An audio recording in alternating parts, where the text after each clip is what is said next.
Hey everybody, hope you guys are doing good. Oh, today was a tough day for me. You can see on my face, you can see where my shades are. Difference between you can see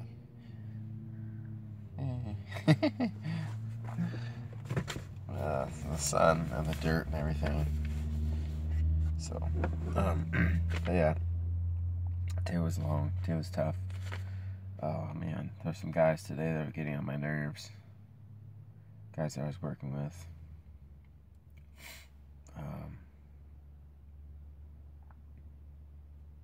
There's some guys out there that just want to be jerks.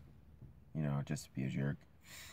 Or like make fun of new people, you know, for stuff that they do or can't do. You know, that makes sense too. Like, it's just human nature. It's just something that I gotta try and not make personal, as much as it's hard for me. I was not very happy with, like, the guys making fun of me, or the guy making fun of me. I wasn't very happy. He says, "Oh, you've never run a torch before?" No, yes, I have run a torch before, but I don't do it that often, you know, because I was with a non-union iron company, and I didn't run a torch all the time. You know, I was actually building things, cutting steel, helping to weld it together, you know.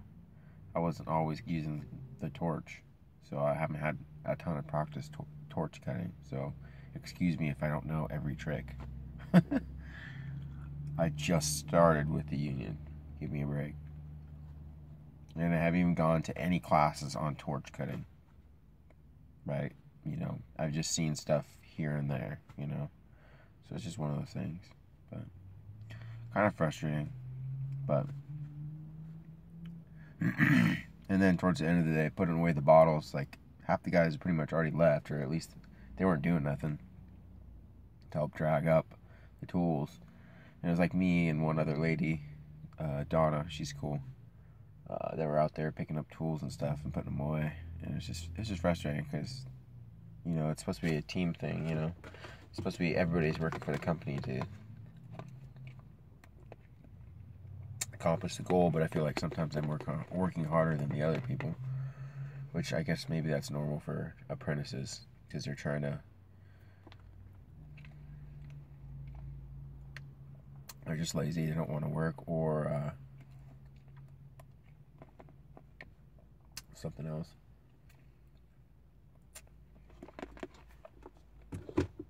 Anyways, so yeah, I was gonna go to the bar for a little bit, but I decided not to. I was going to go there and have a couple beers and just relax. Maybe get something to eat, but I decided to go to McDonald's instead because it's a little cheaper. And I do like their milkshakes. Chocolate milkshakes are pretty good. So I decided to do that instead. Try and treat myself. Okay, so diving right in. So, like, I was thinking earlier, one of the things I wish someone would have done with me a while back, kind of in a, you know, just in a respectful way.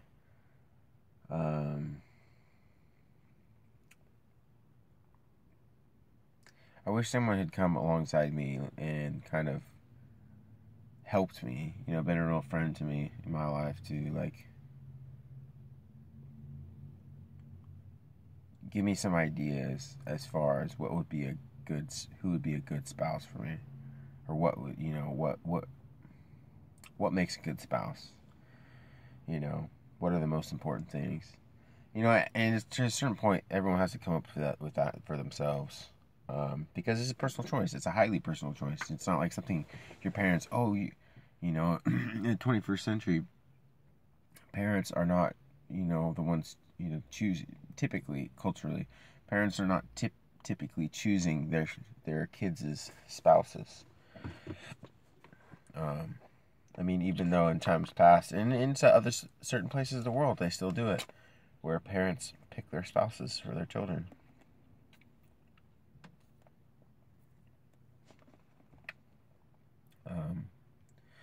I suppose it can be a good thing, and depending, I guess it can be a good thing depending on their culture, and I don't know.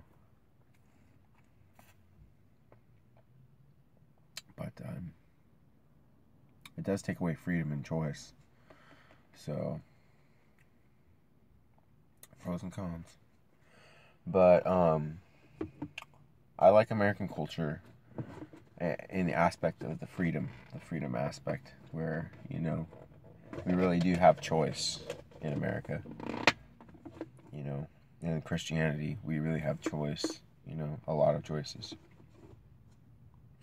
And one of those things is, whether you want to get married or not, or stay single, seek better serve the Lord. Myself, I've always wanted to be married. Always. I still do. I still want to be married. A lot of people maybe look at me, maybe read some of the things I say, and think to themselves, really, this guy wants to be married? He doesn't act like he wants to be married. He doesn't look like he wants to be married. Well, how do you look like you want to be married? What does that even mean? Oh, that guy looks like he wants to be married. Is there some kind of walk that some kind of walk that you walk down the road? Oh, he looks like he wants to be married. What? How does it make any sense? People are dumb. But I don't know. So I kind of decided to write down some things, in the whole idea of thinking about what makes a good spouse. Honestly, what makes a good spouse? Because and I want to share this with my friends and people that may have a chance to see this. People may have a chance to see this and watch and maybe learn something. People who are not yet married, and maybe this could benefit people that are married too already. And certain attitudes and actions that they have, they may be able to recognize. Oh, hey, that's a problem. This is something maybe that I need to work on, or maybe I need to give this over to God in order to help me change. Because there are things in our lives that we need God's help to change us. That's really how I believe Christianity works. It's not us changing ourselves. That's not Christianity. When you're a person and you're changing yourself, that's not Christianity. That's legalism. That's you trying to apply the law to yourself, not being able to live up to it, and you're trying to change yourself. It just never works. You'll never be able to do it. All the positive changes that need to be made in our lives as Christians, if you're a Christian, there was a direct result of believing in Jesus Christ, in this person. So you can't change yourself. So that's one of the fundamental lessons of Christianity, is that you cannot attain the perfect nature of Christ by changing yourself. You have to rely on the saving grace of Christ to change you. And that's what having faith is all about. But anyways, getting back to what to look for in a spouse. So I'm just gonna write. I wrote down 5 things because my list is really not exhaustive, but I wanted to write down a few things of what I consider to be important for myself. In women that I may see and view as potential spouses. Number 1, godliness. Does this person love God? This person I'm looking at, part of this list. Does this person love God? Does this person display godly character traits? That's a big one, because I've actually been with girls. I've been with girls.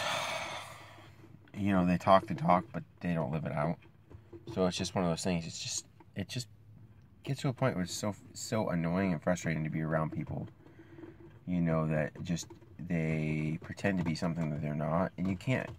If you believe something, you're going to act in certain ways, And you want to be with somebody who believes the same as you. You really, really, really do. Like, because it's going to make your relationship that much stronger. And that's really what, like, you know, being married is all about. Don't get married to somebody who doesn't share the same values as you. Do not do it. It's just painful. It's hurtful. Just don't do it. It's not worth it. Number 2, attitude, temperament. What kind of attitude does this person display? Myself, I'm looking for somebody not only who loves God, but somebody who has a good attitude. Like, because attitude is so important. Attitude is so important in life. It's so important. Number 3, work ethic, financial. Is this person a hard worker? This is a big one for me, because a lot of chicks out there are not hard workers and they're lazy and they just want a guy to work for them and collect stuff for them.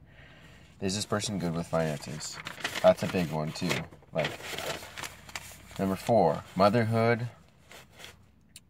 parental traits. How does this person feel about kids? How do they handle kids? Like, if you get a chance to watch this person with kids, or, you know, the person, if you're a man, the person that you're, you know, looking at, maybe this is somebody that is, could be a candidate, I guess you could say, for spouse, you know.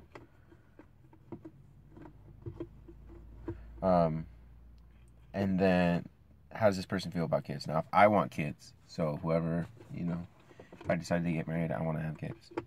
Number 5, attraction and common interests. Am I attracted? When I see this person, am I attracted to this person? Like, do we share common interests?